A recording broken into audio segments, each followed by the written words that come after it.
Muy bien, alumnos. Sean todos bienvenidos a esta teórica.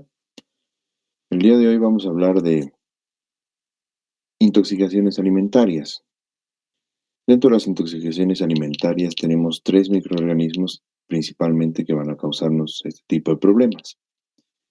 Vamos a comenzar con una pequeña introducción. A lo largo de toda su vida, y creo que todos alguna vez han experimentado algún desarreglo producto de la ingestión de alimentos.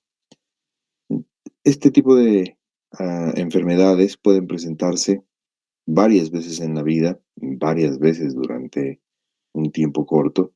Tiene que ver con una preparación, una manipulación inadecuada de los alimentos, que va a condicionar que estos sean contaminados con estos microorganismos cuya acción principal es la de producir toxinas. A lo largo de todas las clases van a ir viendo que hay microorganismos que producen enfermedad por la presencia misma, y en este caso vamos a hablar de microorganismos que van a producir enfermedad por la producción de toxinas. Y estas toxinas pueden producir desde síntomas gastrointestinales hasta enfermedades que condicionan alteraciones a nivel del sistema nervioso inclusive.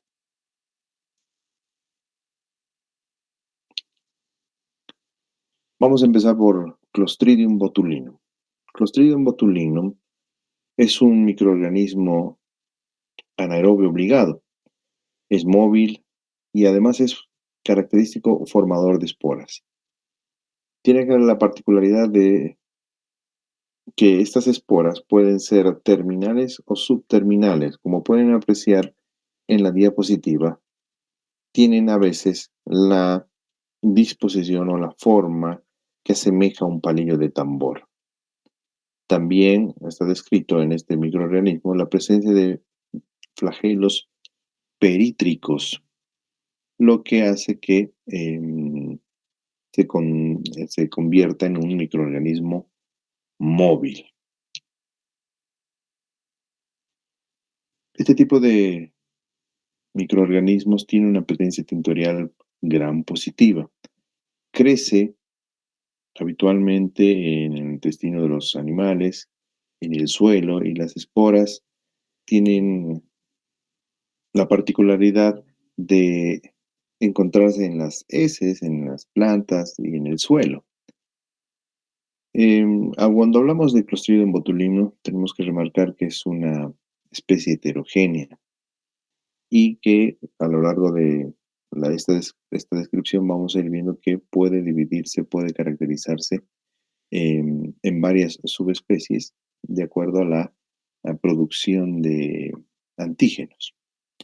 Cuando observamos a Clostridium botulinum en un frotis, que normalmente lo vamos a observar, como ustedes ven en la diapositiva, gram positivos.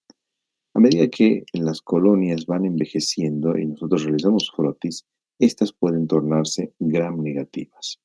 Por lo tanto, hay que tener cuidado al momento de tomar la muestra del cultivo y estar al tanto de las fechas. ¿En qué consiste la patogenicidad? Vamos a empezar hablando de los factores de virulencia.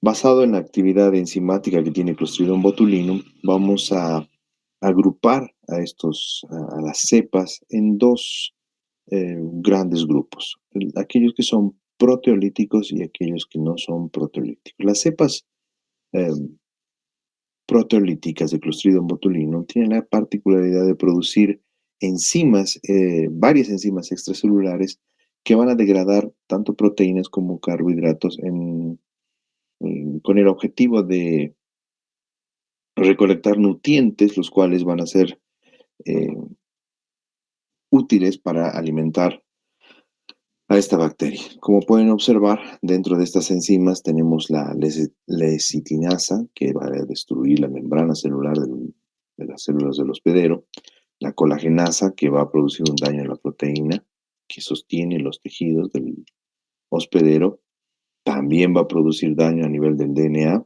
lo que va a producir una lisis de la de las células y la hialuronidasa que destruye el cemento celular.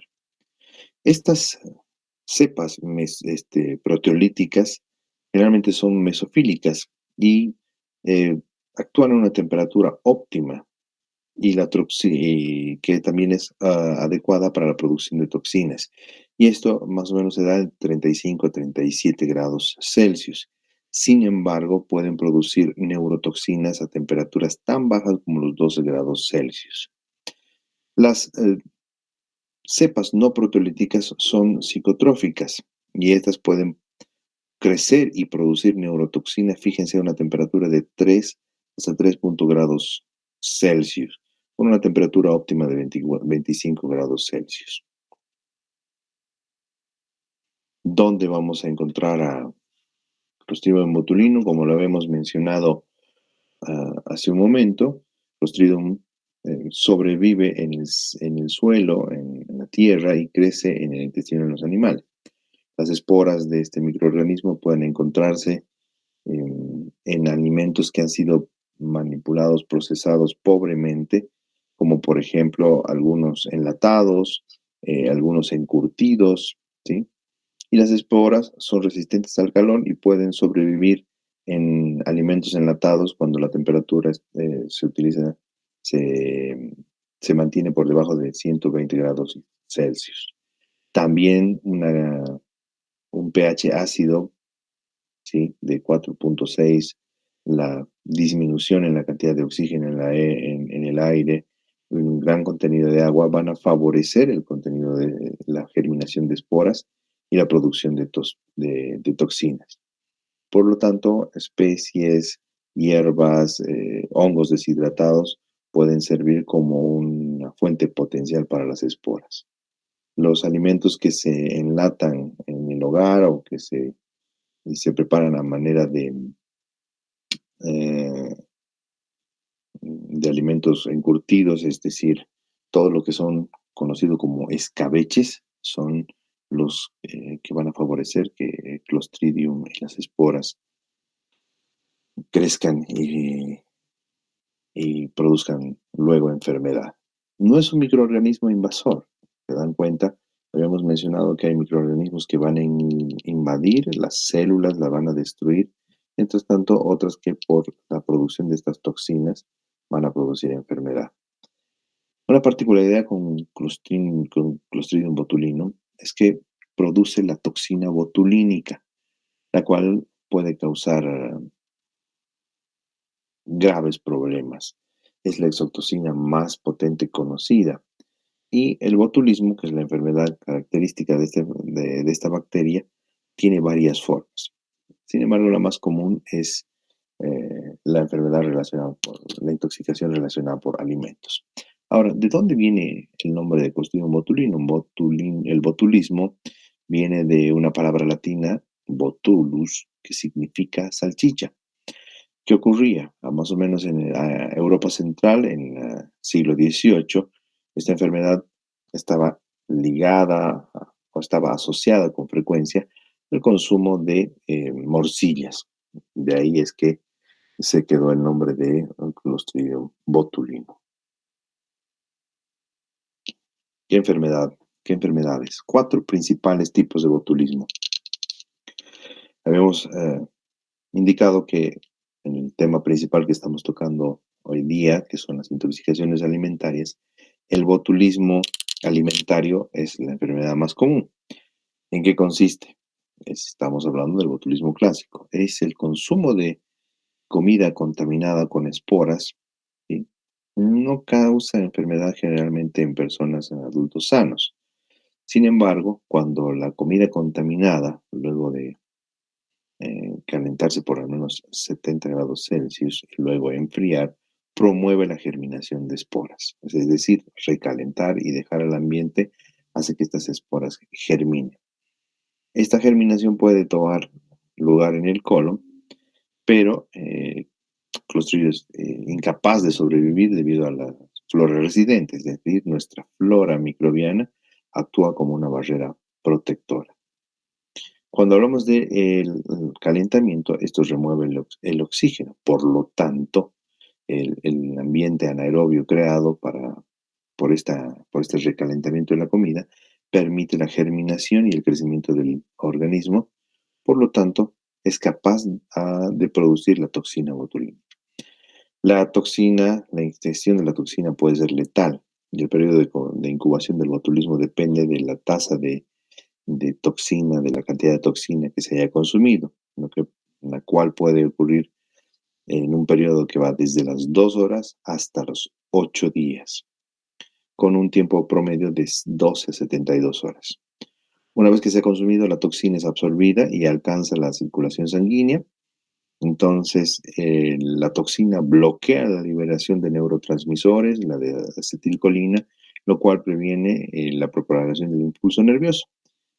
Y las neuronas periféricas son las más afectadas, sobre todo a nivel del sistema simpático y parasimpático, así como las uniones neuromusculares, lo que lleva a que el paciente produce, como ven en la diapositiva, una parálisis flácida. Por lo tanto, si esta parálisis flácida es generalizada, puede incluso llegar a afectar los músculos de la respiración. Los síntomas van a aparecer generalmente entre las 4 y 36 horas después de la ingestión de la toxina, y estos incluyen náusea, vómito, dolor de cabeza, visión doble, espasmos musculares, debilidad muscular. En un principio, las extremidades superiores son las que se afectan y posteriormente toman las inferiores. Y en casos severos, como les había mencionado, los músculos respiratorios, lo que llega a veces a debilitar y provocar un paro respiratorio. La tasa de fatalidad, es decir, la mortalidad, oscila entre el 5 y el 10%. Cuando hablamos del botulismo infantil, el botulismo infantil está relacionado sobre todo al consumo de miel. Por eso en otros países es una recomendación muy importante el no ofrecer miel a los pacientes pequeñitos, los lactantes. Generalmente los que son menores de un año son los más susceptibles. ¿Esto por qué? Porque los lactantes todavía no han completado la población de microorganismos a nivel de la flora intestinal. Ya habíamos mencionado que la flora intestinal actúa como una barrera. Entonces, estas esporas germinan en el tracto intestinal del lactante y las células vegetativas colonizan el intestino. La progresión de la enfermedad es muy lenta debido a que hay una pobre absorción de toxina a través de la pared celular colónica. Los síntomas son muy similares a los del botulismo de adultos, sin embargo, en este caso no vamos a tener síntomas como la náusea y los vómitos.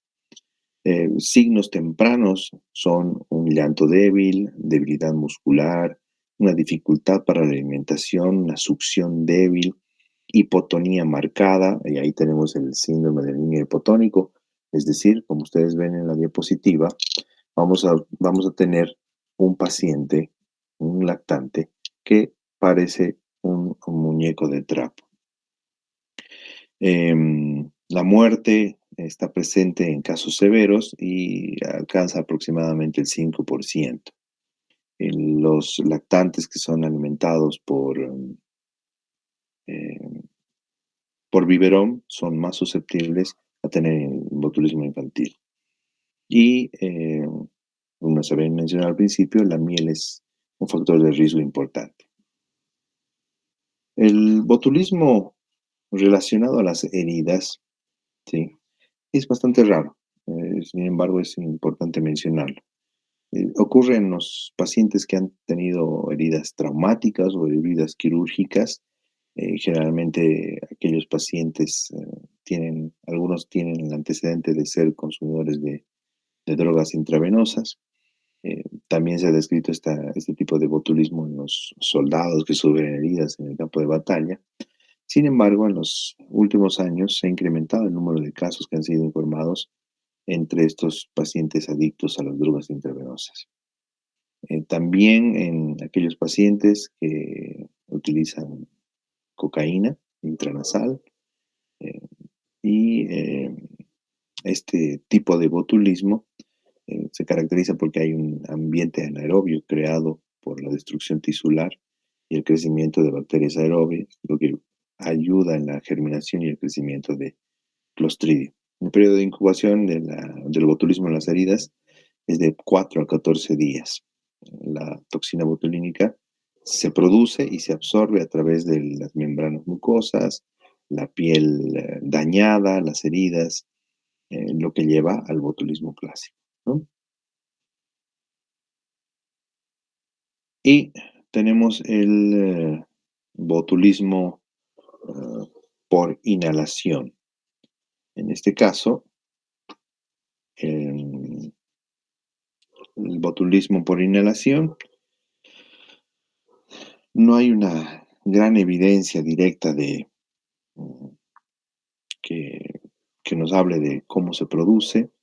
El botulismo oculto no está relacionado con la comida, no está relacionado con las heridas, no está relacionado con el uso de drogas intravenosas, pero sí se ha determinado que hay una colonización bacteriana, ¿no? Y obviamente la puerta de entrada va a ser la inhalación. ¿Cómo vamos a controlar al, al botulismo alimentario? Fundamentalmente, refrigerar los aceites caseros, es decir, cuando ponemos el ajo o hierbas en aceite, hay que tratar de no utilizar este tipo de aceites después de 4 días. Cuando hablamos de la comida recalentada, y hablamos, por ejemplo, de papas, hay que mantenerlas envueltas en papel aluminio en temperaturas que son superiores a los 60 grados Celsius hasta que sean servidas, o si no las vamos a comer o consumir de inmediato, hay que refrigerarlas en un papel suelto. Finalmente, los alimentos que están enlatados o en escabeche, hay que, una vez que han sido abiertos, refrigerarlos a temperaturas muy bajas. El otro microorganismo que vamos a tocar y que es más frecuente y que con mayor frecuencia produce intoxicación alimentaria es Bacillus cereus. En este caso, este bacilo es un poco más grande y además es aerobio, es gran positivo también, suele, como ustedes ven en la figura, agruparse en cadenas. Miden entre 1 micrómetro por 3 a 4 micrómetros de largo. Y también son productores de esporas. Estas pueden ser elipsoides o cilíndricas, que pueden ir de ser subterminales a ser terminales.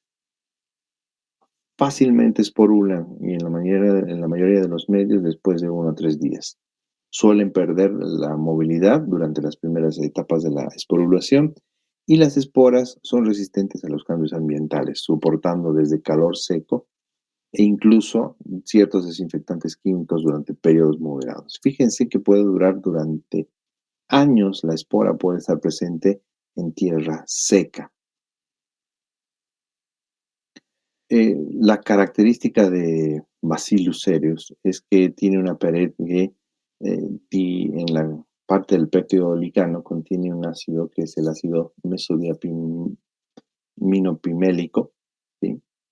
Ácidos teicoicos y ácido teicurónico, ¿sí? Que es un polímero urénico a base del ácido.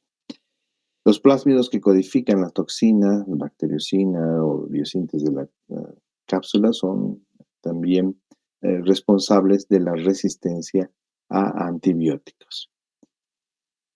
¿En qué temperatura va a crecer? Bacillus puede sobrevivir y reproducirse entre los 4 hasta los 50 grados Celsius, con una temperatura óptima de 25 a 37 grados Celsius.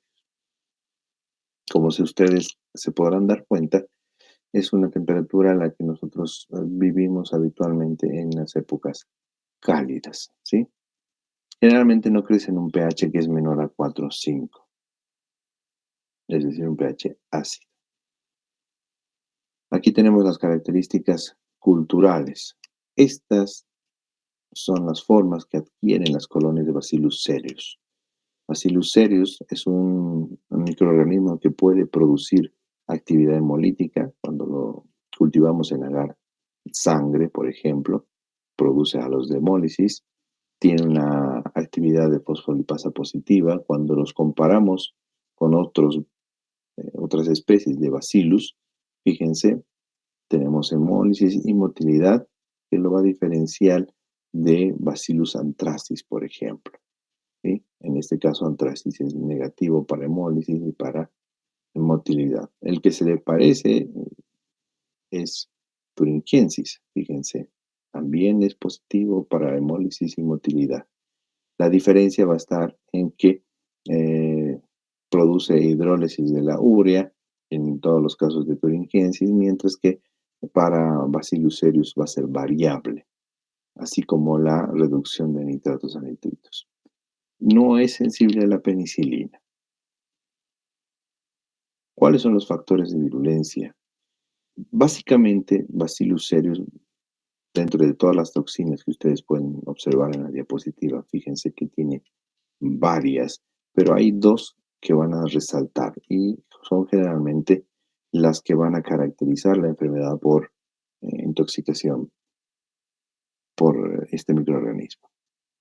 Dos tipos de toxina, fundamentalmente. La toxina emética, que como ven tiene un peso molecular de 1.2 kilodaltons y se caracteriza fundamentalmente por un cuadro de vómitos a repetición. Y tenemos la toxina diarreogénica, que es un poco más pesada, de 38 a 43 kilodaltons, cuya característica va a ser la producción de cuadros de diarrea. Tenemos otras toxinas mucho menos frecuentes, pero básicamente Bacillus cereus se divide en estos dos grandes grupos. ¿Cómo se produce la enfermedad? ¿Cómo se produce la intoxicación? Una vez que Bacillus contamina algún alimento, produce la toxina, que es una toxina preformada. Como resultado de la ingesta, vamos a tener la intoxicación. Mientras que cuando las bacterias son ingeridas, esto va a llevar a que el microorganismo produzca la toxina en el tracto gastrointestinal. Entonces, si se dan cuenta, en el primer caso, la toxina se ha formado fuera del organismo. Entonces, cuando ingerimos la comida contaminada por la toxina, tenemos la respuesta de los vómitos. Cuando consumimos el alimento que está contaminado con el microbio y el microorganismo produce la toxina dentro de nuestro organismo en el tracto intestinal, ahí es donde se produce el síndrome diarreico. ¿Cuál va a ser la dosis infecciosa de Bacillus cereus? Puede variar entre 10 a la 5 a 10 a la 8 células o esporas por gramo. Y esto va a producir ya sea una intoxicación o una toxicoinfección. Cuando hablamos de la toxina emética, fíjense, hemos puesto esta figura que es muy familiar para nosotros. Prácticamente en nuestro medio, la mayor parte de las familias tiene como alimento principal el arroz, ¿sí? El arroz graneado, el arroz hervido, ¿sí? Entonces, el síndrome emético está fundamentalmente asociado al consumo tanto de arroz o de pastas, llámese tallarines, fideos, ravioles, etcétera. En ocasiones puede contaminar estos otros alimentos que ustedes ven, ¿sí? Pudín de leche, las fórmulas infantiles que tienen que reconstituirse, es decir, las fórmulas en polvo, también pueden estar contaminadas con la toxina de Bacillus cereus. ¿Qué es lo que ocurre? La toxina se une a los receptores del nervio vago y en el estómago produce el vómito por estímulo del bulbo raquídeo. Una vez que se consume el alimento contaminado con la toxina, fíjense la velocidad a la que se producen los síntomas. 30 minutos hasta 6 horas después de la ingestión. Es un cuadro violento, es decir, muy rápido. Y Lo bueno es que es una enfermedad autolimitada. Generalmente la toxina es procesada por nuestro organismo y la enfermedad cede hasta las 24 horas. Sin embargo, en este corto periodo de tiempo puede producir mucho problema en pacientes delicados, susceptibles, como son los lactantes o las personas de la tercera edad. Y evidentemente, si la persona tiene insuficiencia hepática o cursa con edema cerebral, pues las complicaciones son mucho más importantes. Cuando hablamos de la toxina diarreogénica, habíamos dicho que el alimento está contaminado por el eh, microorganismo y la toxina se produce dentro de nuestro organismo. Hablamos de una dosis infecciosa similar, 10 a las 5, 10 a las 8 células por gramo de alimento. En este caso tenemos tres toxinas que son las responsables de los síntomas diarreicos, las que ustedes están observando. Estas enterotoxinas forman poros transmembrana y producen una lisis celular osmótica.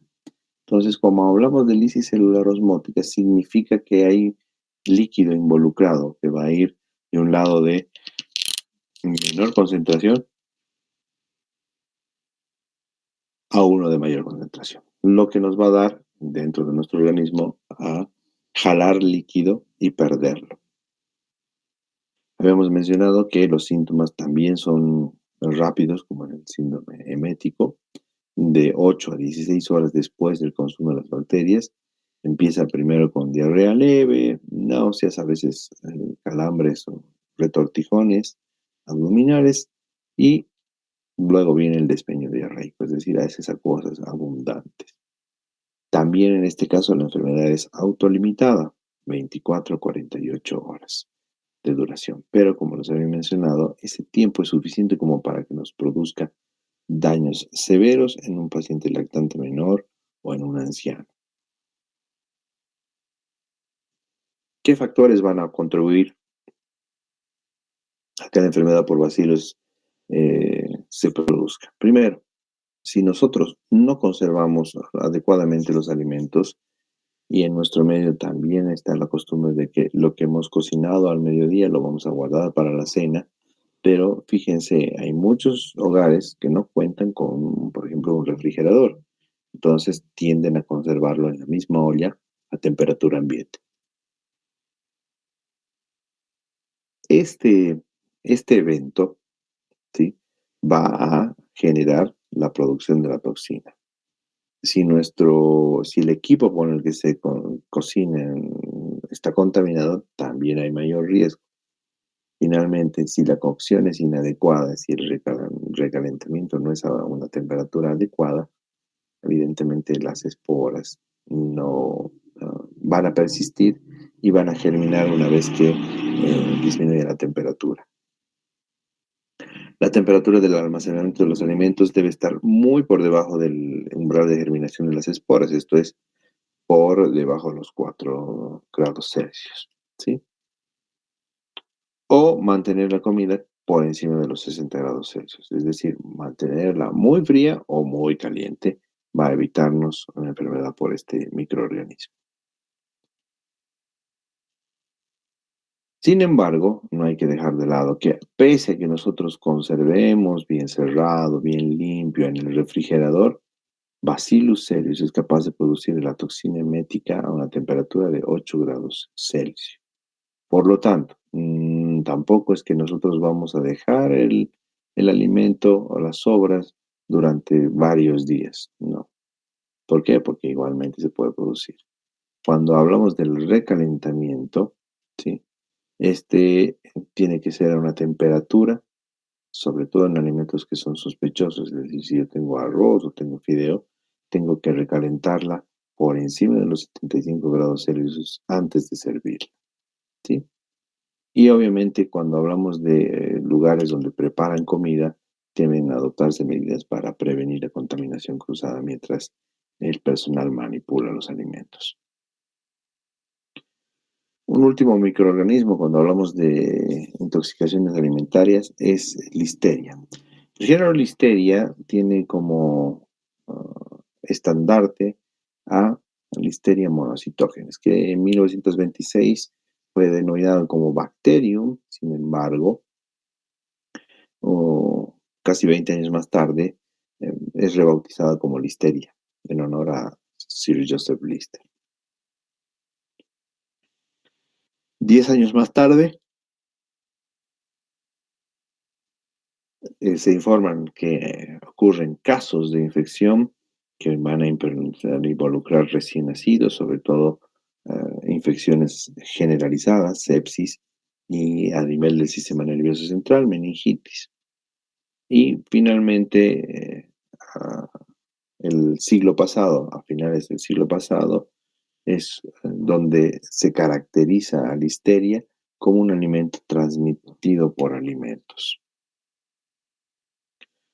¿Cómo vamos a clasificar a la listeria? Fíjense que el género tiene 17 especies. Muchas se han añadido a esta lista. Pero por la importancia y además por la relación genética, se han agrupado en dos grandes grupos. En sentido estricto, son 6 especies. Y el resto de las listerias son el sensulato o diverso, que filogenéticamente es divergente a la especie de Listeria en sentido estricto. Como ven, hay 13 serotipos basados en los patrones antigénicos, ¿sí? Y los serotipos 1, 2A, 1, 2B y 4B, recuerden, estos 3 serotipos son los responsables del 98% de los brotes transmitidos por alimentos. Vuelvo a repetir, serotipos 1/2A, 1/2B y 4B son los que con mayor frecuencia están relacionados a enfermedad por alimentos.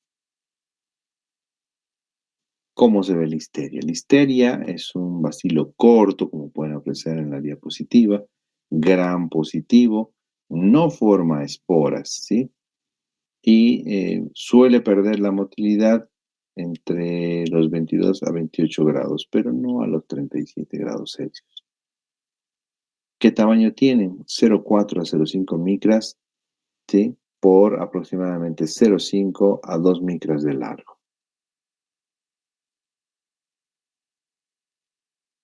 ¿Dónde crece?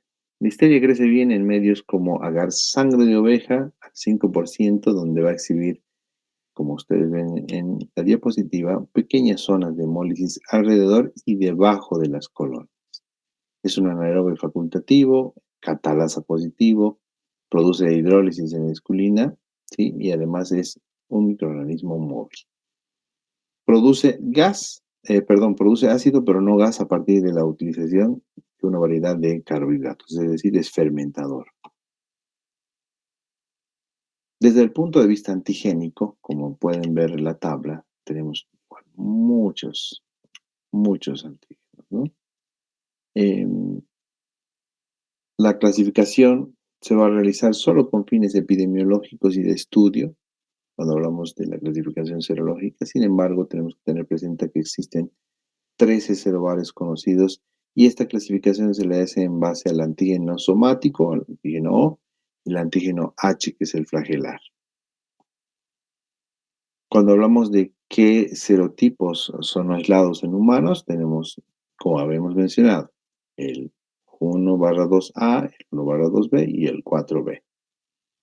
El serotipo 4B es el que de estos 3 serotipos que con mayor frecuencia ha sido identificado como brotes transmitidos por alimentos.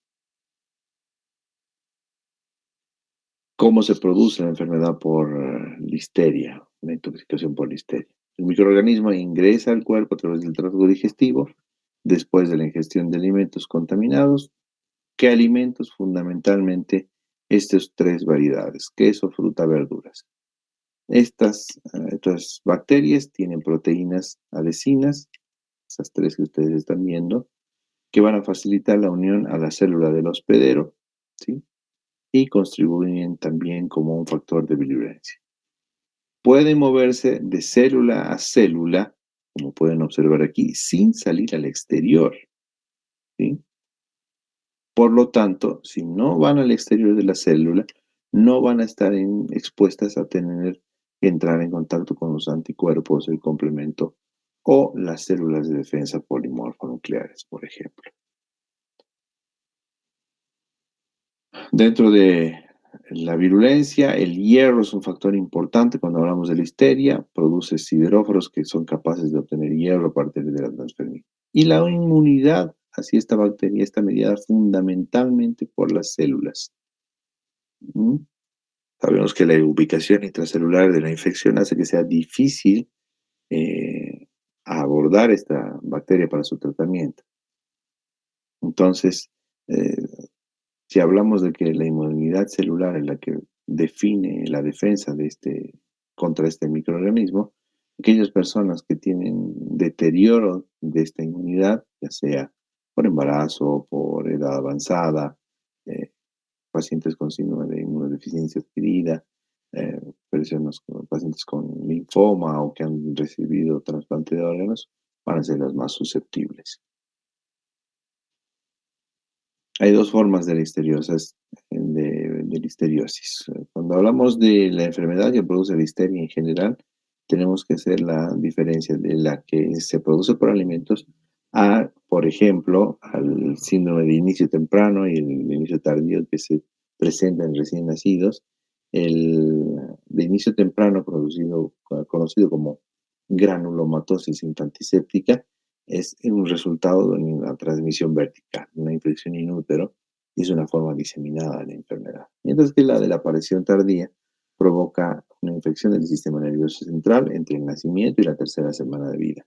Está causado por el serotipo 4B y la tasa de mortalidad es significativa. Fíjense aquí en la diapositiva cómo se presentan lesiones a nivel de la piel, como si lo hubiesen, por ejemplo, golpeados, una equimosis, estas lesiones que se deben a las alteraciones que se producen por el contacto con este microorganismo. Cuando hablamos de lo que nos toca y nos respecta el día de hoy, que son las intoxicaciones alimentarias, la enfermedad relacionada con el consumo de alimentos, en la comida puede o no enfermarse o puede desarrollar una enfermedad febril leve que además es autolimitada y que puede durar entre 1 a 3 días. ¿Qué periodo tiene de incubación? 6 a 48 horas. ¿Y cómo se manifiesta? Fiebre, escalofríos, dolor de cabeza, mialgias, dolor abdominal y diarrea.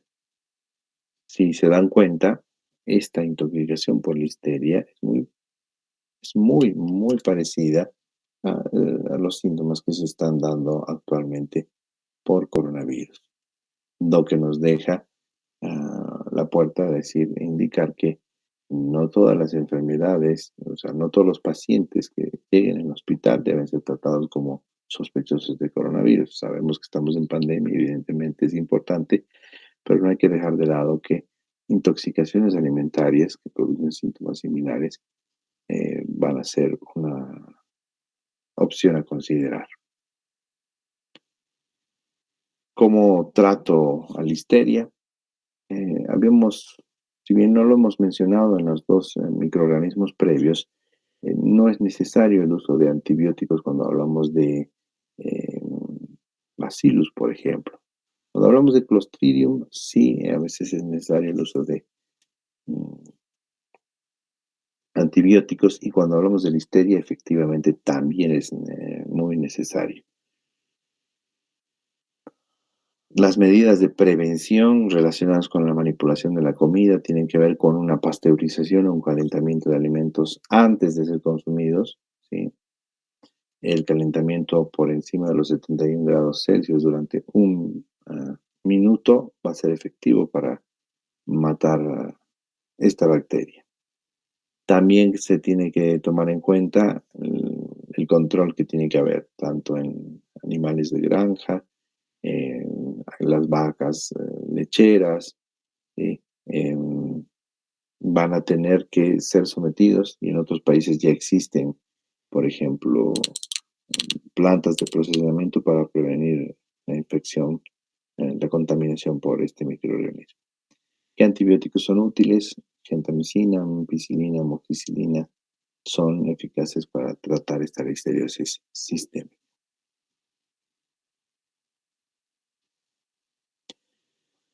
Aquí les dejo la bibliografía para que puedan consultar y ampliar el conocimiento y les agradezco por su participación.